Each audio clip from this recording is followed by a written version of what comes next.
বিটিএসরা বলে ঠিকই তো, আমাদের ছাড়া তোমাদের সময় ভালো কাটছে।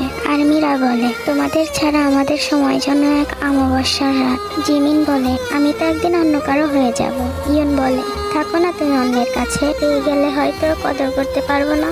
নামজুন বলে এই 1000 মাইল দূরত্বের মাঝে ছেড়ে দাও আমায় ছোঁয়ার ইচ্ছা। ইয়ন বলে কখনো জানালায় বাড়িয়ে দিয়ে তোমার হাত, আমি না হয় বৃষ্টি হয়ে খুঁজবো তোমায় ছোঁয়ার অজুহাত। সুগা বলে আমাকে কি মিস করো? ইয়ন বলে শূন্যতা অনুভব করা যদি ভালোবাসা হয় তাহলে আমি তোমাকে প্রতিটি মুহূর্তে ভালোবাসি।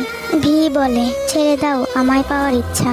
ইয়ন বলে তবুও তুমি আবার জন্ম নিও, এই জন্মে তো আর পাওয়া হলো না, পরের জন্মে আবার চেষ্টা করব। জিন বলে তুমি কল্পনা থেকে বেরিয়ে এসো আর বাস্তবতাকে মেনে নাও। ইয়ন বলে হ্যাঁ, ছোট একটা জীবন তো, কোনো না কোনোভাবে কেটে যাবে তোমার শূন্যতা নিয়ে। জেহব বলে ভালোবাসা আসলেই সুন্দর। ইয়ন বলে হ্যাঁ, যেমন আমি তোমায় কল্পনায় ভালোবাসি আর বাস্তবে তুমি অন্য কাউকে। নামজুন বলে ভালোবাসার মানুষকে পেতে ভাগ্য লাগে। ইয়ন বলে কোথায় পাবো সেই ভাগ্য, যে ভাগ্যের জোরে তোমাকে আমার করে পাবো। জাংকুক বলে আমাকে কেউ ভালোবাসে না। ইয়ন বলে এই যে তোমাকে পেলাম না অথচ সারা জীবন চাইতে থাকবো, এও কি ভালোবাসা নয়? জাংকুক বলে দেখলে তো, ঠিকই তুমি আমাকে তোমার করে পেলে না। ইয়ন বলে আমি মেনে নিয়েছি তুমি আমার হৃদয়ে থাকবে, ভাগ্যে নয়।